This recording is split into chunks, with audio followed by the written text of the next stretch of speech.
Une veuve a perdu son enfant. Elle invoque le prophète Élie et Élie ressuscite l'enfant. Une autre veuve perd son enfant, elle invoque Jésus et Jésus ressuscite son enfant. Voilà les deux lectures que nous venons d'entendre. Et là, je vous pose une question.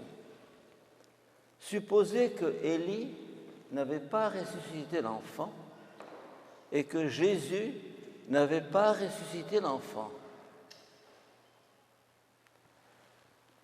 Vous allez me dire, ah, ben oui, c'est souvent ce qui se passe dans notre vie.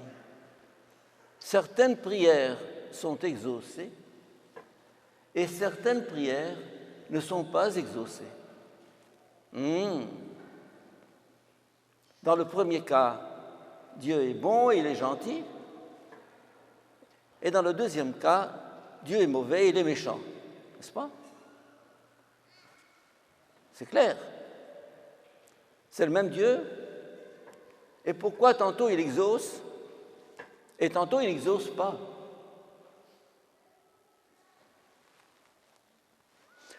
Je vais vous raconter le cas d'une amie à moi qui a perdu sa fille à 26 ans. Elle avait 3 enfants, en bas âge. Et j'étais à dîner avec eux, et au cours du dîner, elle me dit « Ton Dieu est un monstre ».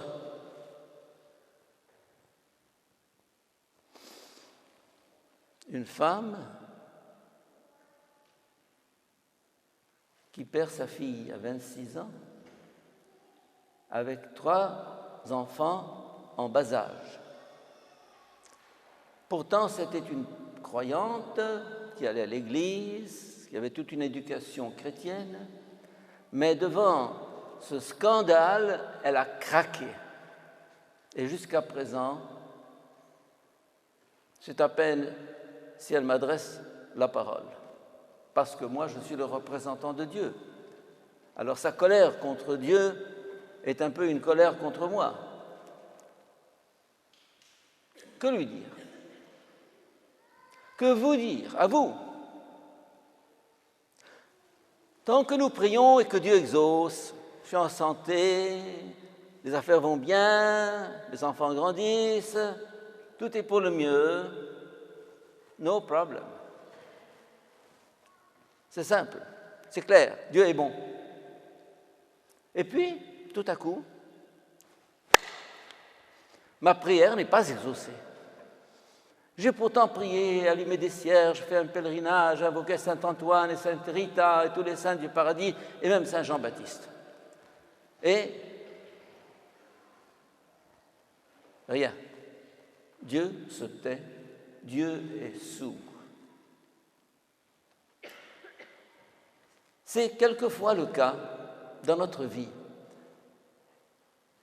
Et j'ai pris l'occasion de ces 2 lectures d'aujourd'hui pour poser la question,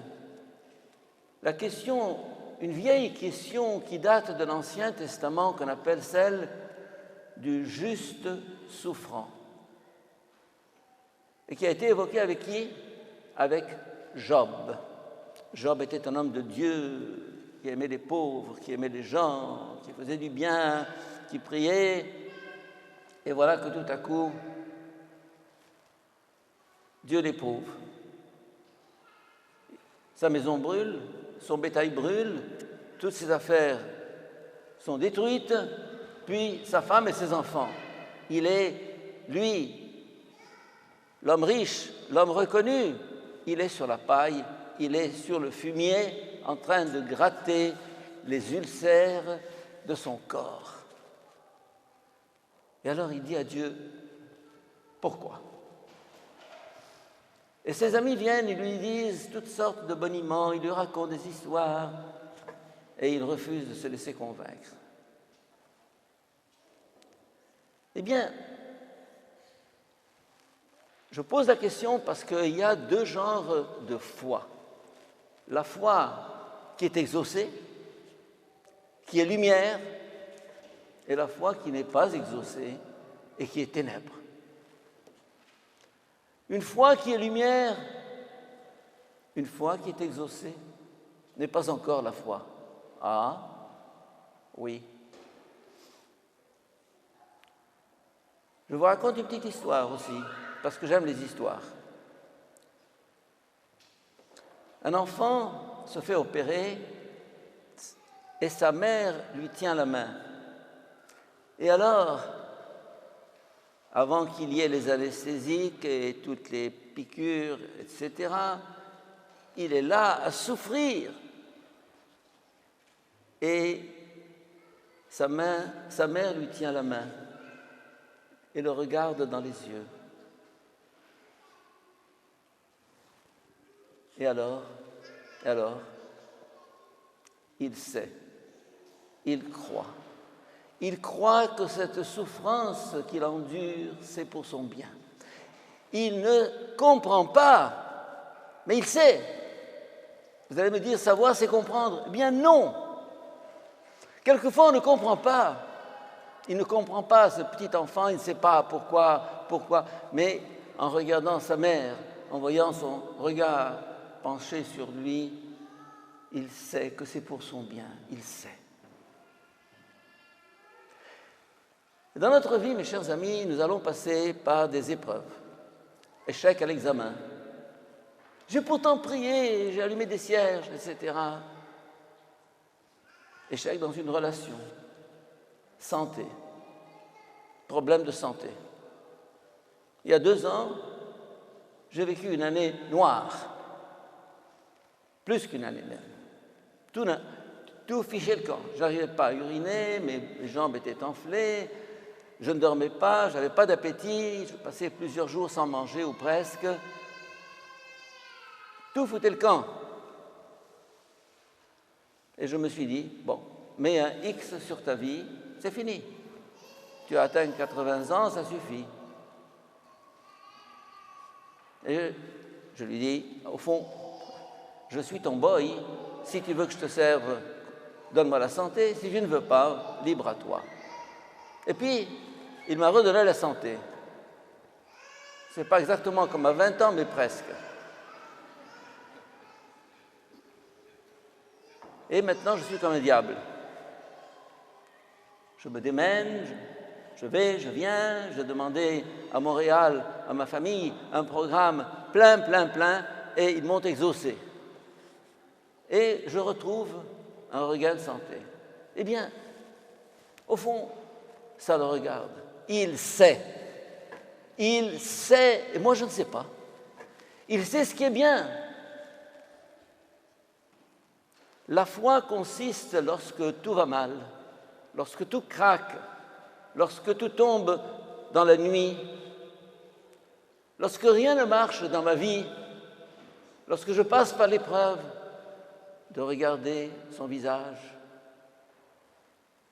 et de sentir sa main dans la mienne et me dire, Henri, tu ne sais pas. Moi, je sais. Ça, c'est la foi. La foi commence lorsqu'on ne comprend pas, lorsqu'on ne voit pas, lorsqu'il n'y a pas d'issue. Alors, beaucoup de gens disent, oh, j'ai la foi. Oui, parce que tout va bien, tu es en santé, ta famille prospère, tes affaires aussi. Bon. Mais vienne à passer la main du Seigneur qui éprouve. Et à ce moment-là, il veut savoir jusqu'où va ma foi.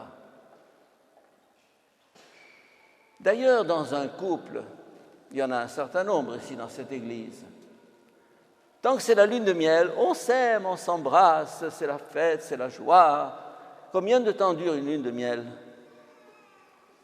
Hein? 1 mois? 1 an? Ou toute la vie? Vous allez me dire, oh, j'en connais pas beaucoup qui ont vécu une lune de miel toute leur vie. Eh bien, c'est possible. Il y a le témoignage, je ne me rappelle plus la biographie d'un couple qui témoignait à l'âge de, je ne sais plus quel âge, mais qu'ils avaient vécu une passion. Oui, le titre du livre, c'est « Une passion », je me rappelle. C'est rare, mais c'est possible. Ça consiste à croire en l'autre au-delà des crises qu'on traverse. Dans un couple, mes chers amis, il est normal qu'il y ait des crises. Vous connaissez des couples sans crise? Vous connaissez des amitiés sans crise? Eh bien, l'amour, c'est ce qui est capable de dépasser la crise, de dépasser l'épreuve. Et la foi, c'est la même chose. Alors, dans ces deux lectures que nous venons d'entendre, Dieu a exaucé. Ton fils était mort, le voici vivant. Ah, comme tu es gentil, comme tu es bon, mon Dieu. Mais combien de fois la prière n'est pas exaucée? À ce moment-là, on entre dans le tunnel. Mais un tunnel, mes chers amis, a un aboutissement. Il y a la lumière au bout du tunnel. La foi, c'est la certitude que toute ténèbre dans ma vie débouche dans la lumière, que toute épreuve dans ma vie débouche dans l'amour. Amen.